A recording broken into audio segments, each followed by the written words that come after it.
世界のジャパンチャンネルへようこそ。皆さんは日本と友好関係がある国といえばと聞かれてどの国が思い浮かびますか？台湾やタイ、シンガポールなど歴史的背景から日本を好む国、地理的、観光的に魅力を感じるなど日本と友好がある理由は様々。親日と親しんでくれるのも嬉しいですよね。そしてトルコもまた親日国の一つ。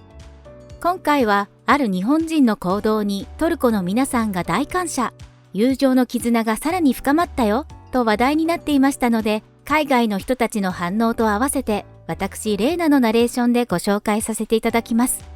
この動画が少しでも良かったなと感じていただけたら、チャンネル登録と高評価ボタンをお願いいたします。それでは行きましょう。日本とトルコの間には130年を超える友好関係が築かれています。それを象徴する代表的な出来事として、1890年に起こった有名なエルトゥールル号事件があり、ご存知の方も多いかと思います。他にもあまり知られざるエピソードとして、平明丸事件と呼ばれる出来事があるのですが、ご存知でしょうか？当時の記録があまり残っていないこともあり、日本でもトルコでも一般には知られていませんでした。そんな知られざる秘話をこれからご紹介しますね。第一次世界大戦中、当時はまだオスマン帝国であったトルコの兵士はロシアの捕虜になっていました。1914年4月、日本がロシアの領地を占領した際、日本はトルコ兵捕虜への責任を引き継ぐことに。戦後、1921年に日本はトルコ兵をイスタンブールに送還することを決め、日本政府は送還船平明丸の司令官に津村幸地中佐を任命しました。1921年2月23日、平明丸はウラジオストクを出発しイスタンブールへ。順調に航海を続けていましたが、エーゲ海沖にあるレスボス島付近でギリシャ戦艦に止められてしまいました。トルコ軍の兵士を引き渡すよう求められましたが、津村中佐はそれを拒否。ギリシャ軍に長期抑留された津村中佐たちは、物資が不足していく中もトルコ軍の兵士たちと共に耐え続けました。しかし、ギリシャ兵へ抵抗し続けることは容易ではなく、兵士の中にはギリシャ兵に連行され、病気で亡くなった方もいたそうです。長い抵抗の末、イタリアから仲介案が出され、1921年10月18日、日本はイタリア領にて、イタリア側にトルコ軍の兵士を引き渡すことを決心。日本人の乗組員とトルコ軍の兵士はそこで別れました。翌年の1922年6月25日、1000人を超えるトルコ軍の兵士は無事イスタンブールに返還されたのです。津村中佐の抵抗なくギリシャ軍にそのまま渡されていた場合、トルコ兵の方々はどうなっていたのか。このエピソードは感動の逸話として広まっても良さそうですが、トルコでもほとんど知られていませんでした。ところが、トルコでドキュメンタリー映画が制作されたこと、さらに G20 大阪サミットでの演説の中で、エルドアン大統領が言及したことで脚光を浴びました。そのことを受け、イスタンブール市議会のガバハサノール議員が、日本の司令官は大きな勇気を持ってトルコ兵をギリシャに渡さなかった。私は津村中佐の名を我が国の通りの名にすることを敬意を持って要請する。と議会で要請。そして2019年、イスタンブールの通りに津村中佐の名前が付けられました。ドキュメンタリー作品監督のハイリエ・サバヒチュオールさんは次のように語っています。先祖たちが味わった苦しい日々を明かす古い文書に触発され、記録をさらに辿っているうち、トルコ・日本両国の子孫ともつながり、家族内で語り継がれている記憶を共有してもらうことに、エルトゥールル号で築かれた両国の友情は平明丸でさらに強化されるであろう。耐え難い困難に直面し、乗り越えた彼らの経験を若い世代に伝えていくべきである。その信念がこのドキュメンタリー制作の原動力となった。このように各方面で平明丸事件と津村中佐が話題になっていたのです。再発見された日本とトルコの友情秘話に現地の人々からは感動の声が寄せられていましたので、一緒に見ていきましょう。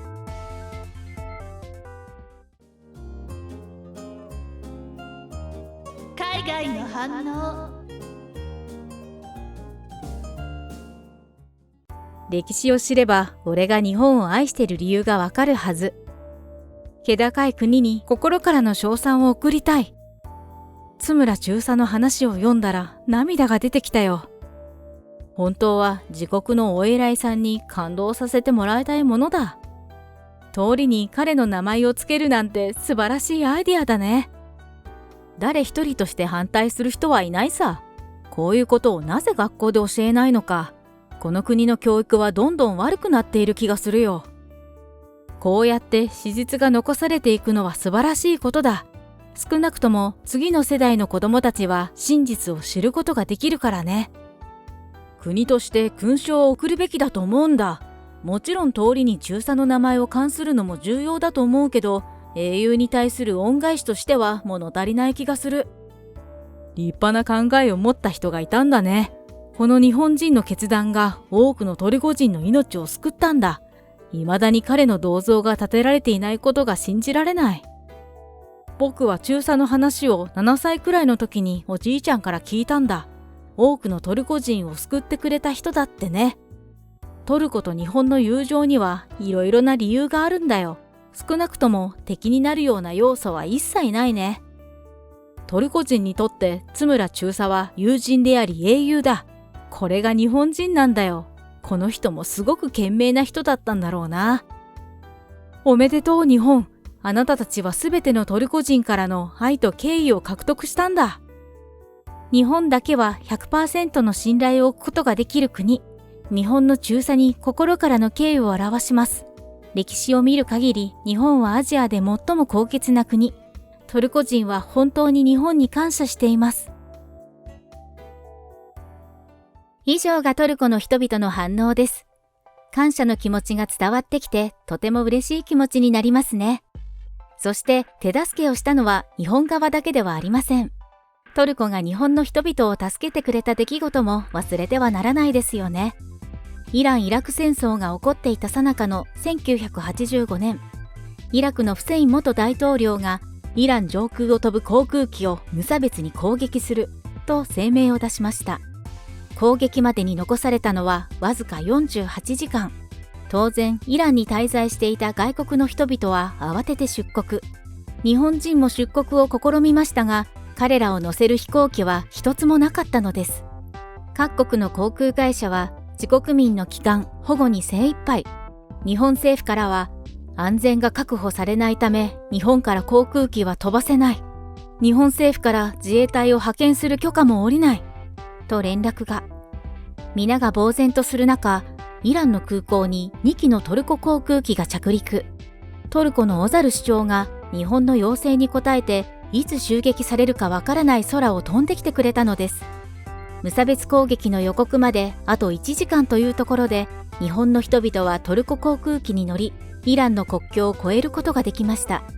この時、空港には500人ものトルコの人々が取り残されているにもかかわらず、しかし、日本人が優先的に助けられたことに対し、非難するトルコの人々はいなかったようです。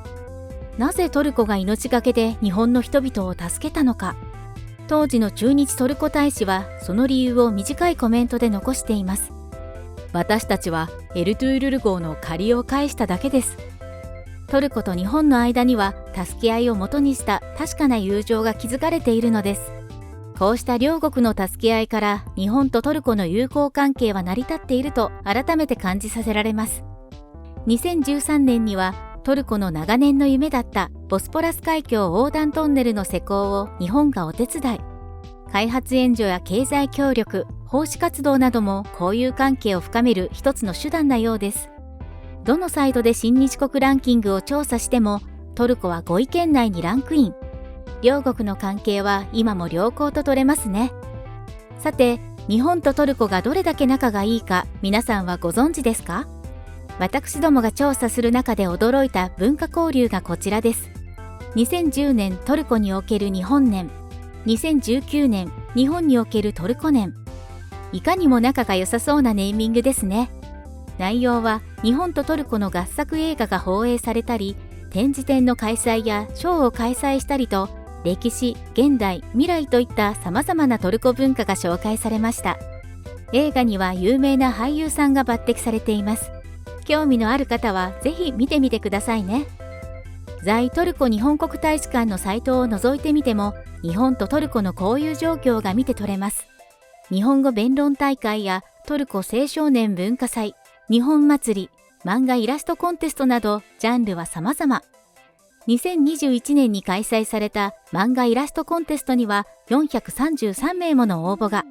テーマは日本国旗のモチーフである太陽とトルコ国旗のモチーフである月、星をイメージした2つのキャラクター。12歳以下の部門があるなど、子供から大人まで参加できるコンテスト。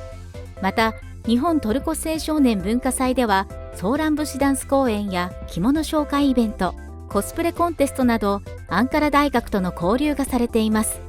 文化祭の様子も映像で見ることができ、コスプレコンテストは特に盛り上がっているようでした。経済面での交流だけでなく、子どもたちとの交流もまめに行われていたのですね。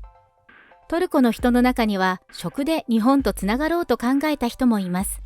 トルコ料理といえば、世界三大料理として有名ですよね。ケバブやサバサンド、マントゥーなど、ケバブは特にキッチンカーでよく見かけませんか？また、一大ブームを起こしたのが、ノビールアイスことトルコアイスも忘れてはならないですよね。トルコではドンドゥルマというそうです。アイスを渡される時のパフォーマンスも話題に。なかなか受け取れないもどかしさ。初めての人はドキッとした人も多いはず。そんなトルコアイスを日本で正式に作れる職人はただ一人だそうです。160年以上続くトルコアイスの名家ギュネー家から母国トルコと愛する日本を食でつなぐために来日。今はリトルワールドや東山動植物園で本物のトルコアイスが楽しめるようですよ。お出かけの際見かけたら立ち寄ってみてはいかがですか？